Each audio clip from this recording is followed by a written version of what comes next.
Good morning guys. I hope mmeamka vizuri. So, leo nataka kuambia hivi. Ama niko na ka story kidogo tu nataka kuwapatia leo. So, kulikuwa na mzee mmoja na ambaye alikuwa na punda yake akisafiri. Katika pirika za hapa na pale. Bahati mbaya punda ikaanguka kwa shimo, kwa ponde, acha niseme ponde ndio mnielewe.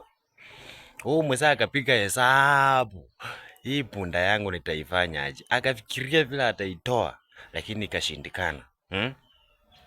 Akafikiria, sitaki kuacha hii punda ikufe polepole, wacha niifunike na mchanga tu. Niifunike tu na mchanga ikufe mara moja. Alipokuwa akichota mchanga, akirusha ndani, kumbe punda ilikuwa mchanga ikiingia nayo inapanda. Mchanga ikiingia nayo inapanda. Mwishowe jamaa aliona punda iko juu. So, leo ni Sunday by the way na nataka kuambia hivi. Kushindana na mtu ama kupishana sio vizuri. Sio vizuri kabisa.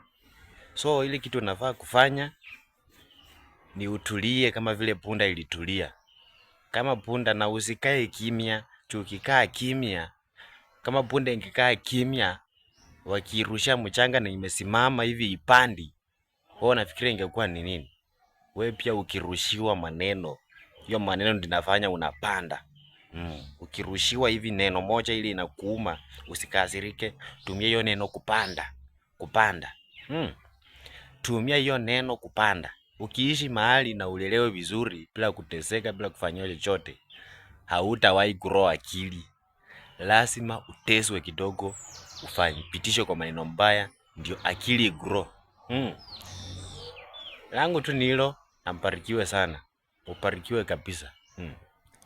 Ubarikiwe kabisa.